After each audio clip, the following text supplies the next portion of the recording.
Fundo imobiliário BCFF hoje amanheceu custando aí menos de R$10, nesse momento R$ 8,75. E aí, muda alguma coisa?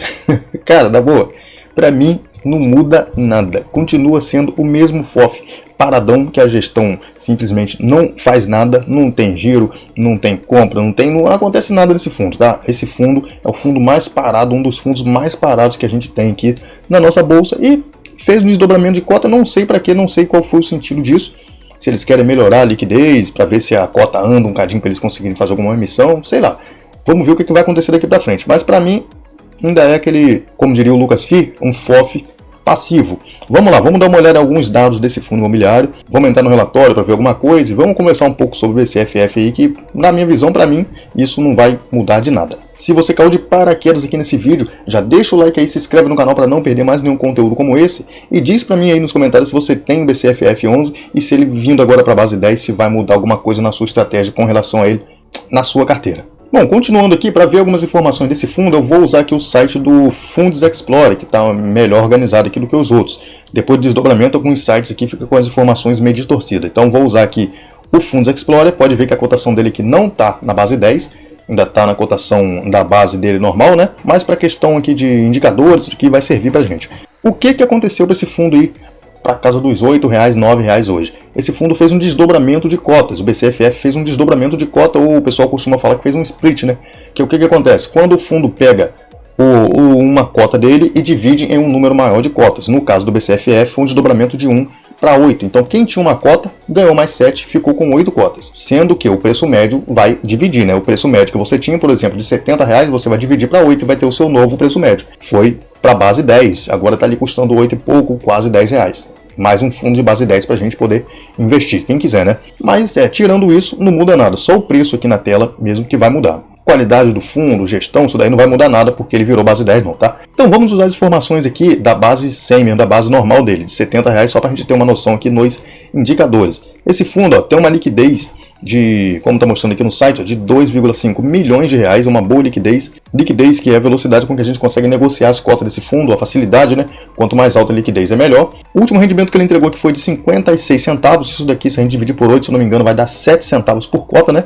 O último rendimento foi 56, vamos usar a base normal dele, isso dá um dividend yield de 9,5% nos últimos 12 meses, então ele está pagando um dividendo até razoável, 9,5% é um dividendo bacana, para esse preço de cota seria 9,5%. O patrimônio dele é um patrimônio bilionário, tá? Um pouco mais de 2 bilhões. O valor patrimonial de cota dele aqui ainda está em 78,61, como ele está aqui a 70 e 73, a gente pode dizer que ele está com PVP de 0,90. Ou seja, se você está comprando ele nesse momento, você está pagando 10% de desconto na cota desse fundo. Para ter esse fundo de carteira hoje, 10% de desconto. Quanto maior o desconto para FOF é melhor, tá? Porque hoje eu enxergo o FOF assim, somente para você comprar muito barato e quando ele valorizar, o mercado de fundo imobiliário começar a subir, os FOFs tendem a subir um pouquinho mais. Então você pode fazer um ganho de capital bacana. Porque muito caro não vale a pena. Vocês vão ver que esse rendimento de 56 centavos aqui do BCFF já vem, ó, de muito tempo. A gestão praticamente não faz nada nesse fundo e vocês vão entender o porquê. Aqui na parte de dividendos do BCFF 11, como a gente consegue ver, ó, ele foi um dividendo de 56 centavos, já vem pagando isso daí já há muito tempo. E o fundo performa hoje com uma alta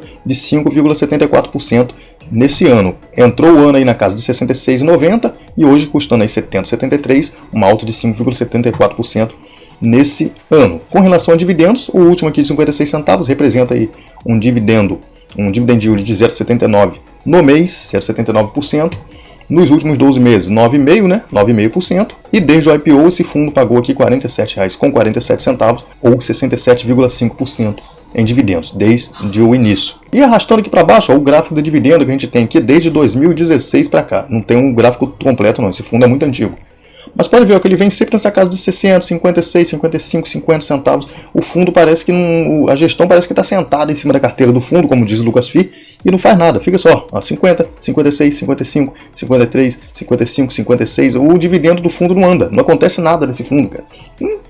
É um FOF passivo. Parece que eles compraram a carteira de fundo imobiliário desse fundo. Vou comprar esses fundos aqui, tal, aí vou receber dividendo e vou distribuir. Vou receber dividendo e vou distribuir. Eles não fazem nada. Parece que não acontece nada dentro desse fundo imobiliário, cara. Mó loucura. Eu não entendo o que acontece aqui.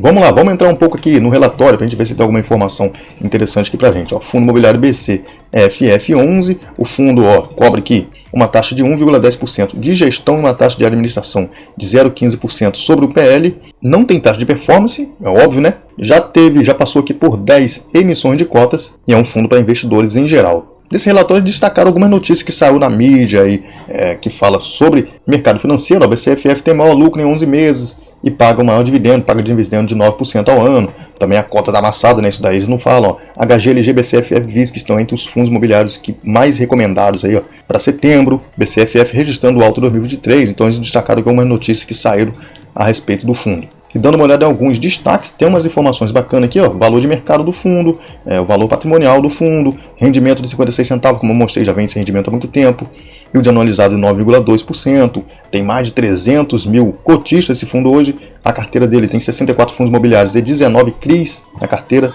o portfólio está quase todo alocado e teve um retorno em 2023 de 18,3%. Considerando também o dividendo, né? Aqui vem aquela questão de duplo desconto, não sei o que, de FOF e tal, a gente já está cansado de ouvir falar isso daí, né? E dando uma olhada aqui um pouco na carteira do fundo, a gente vê que 48% do patrimônio dele está alocado aqui, em fundos de CRIs e CRI diretamente, 24% em lajes corporativas, 12% aqui contratos atípicos, 10% outros e 5% em shoppings e 1% do caixa. E o resultado do fundo, como a gente consegue acompanhar, a renda de fundo imobiliário, 55 centavos do resultado. Olha só, a renda dos fundos imobiliários, o resultado dele praticamente está vindo do dividendo que ele recebe. Ele recebe dividendo e distribui. Os ganhos de capital quase não acontece, renda de CRI também muito pouco. Então a renda dos fundos imobiliários praticamente é o dividendo que ele está entregando todos os meses. Ele recebe o dividendo dos fundos da carteira dele e distribui. É um fundo que vem trabalhando assim já há muito tempo. E aqui, o portfólio dele, os 20 maiores investimentos da carteira dele, BTCI aqui é o top, é um fundo da própria carteira, porém, mesmo sendo fundo da própria gestora, né, da BTG, mas é um fundo que ocupa menos de 10% da carteira, como nós vimos, é o caso do MCFF, que o MCHY ocupa 33% da carteira do MCHF, no caso, né, eu falei MCFF, é o MCHF. E aqui outros fundos bem diversificados, bem bacana a carteira dele, interessante pra caramba. E como nós vimos, 48% em CRI e fundo de CRI, comercial 24%, logística 12%, aqui tá melhor pra gente acompanhar, shopping 5%, os fundos da carteira, né? 2% de FOF ele tem em carteira, hotelaria 5%, outros aqui 2% e caixa 2%. Então aqui tá melhor pra gente conferir. E a carteira dele está dividida 87% em fundos imobiliários, 12% em CRIs diretamente e 2% em renda fixa, ou seja, o caixa, né? E a estratégia do fundo é 68% da carteira focada para renda e 32% da carteira focada para ganho de capital, que não está acontecendo, está acontecendo muito pouco, né? E vindo aqui para a parte da DRE, dos resultados do fundo, como a gente vê, o resultado, o rendimento de fundo imobiliário é praticamente o rendimento que ele está entregando. O rendimento do fundo imobiliário é a maior fatia aqui do dividendo que ele paga, é óbvio, né? É um fundo de fundo, mas eles não têm outro tipo de ganho. Ganho de capital aqui, então, tá miúdo. Teve até um prejuízo aqui em julho, mas não está acontecendo. Tá muito devagar mesmo os ganhos de capital nesse fundo imobiliário, cara.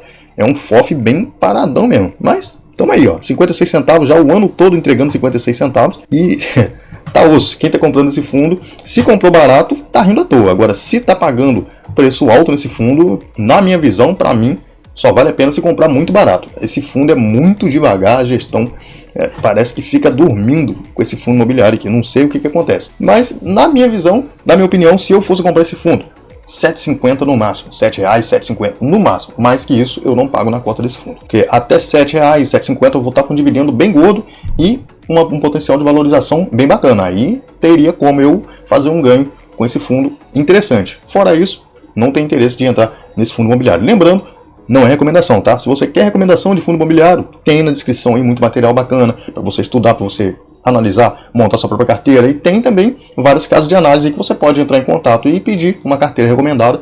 É só você ir lá e comprar a carteira que os caras mandaram para você e seguir a estratégia. No YouTube você não vai encontrar isso, tá? Não busca informação diquinha no YouTube não, que você vai tomar fumo, você vai perder dinheiro, você vai investir indo atrás do que os outros estão falando no YouTube e vai acabar perdendo dinheiro. Já aconteceu comigo, tá? Eu sou prova viva disso. Então tenta montar sua carteira por conta própria para você depois não sair por aí reclamando que pegou uma dica errada de algum youtuber. Bom, então agora vamos lá. Diz o que você vai fazer com o BCFF se você tem nem carteira, se você pretende entrar agora que ele virou base 10, ou se simplesmente não vai mudar nada para você, como também não muda nada só porque ele virou de base 10, né? O vídeo vai ficando por aqui, valeu, é nóis, fui!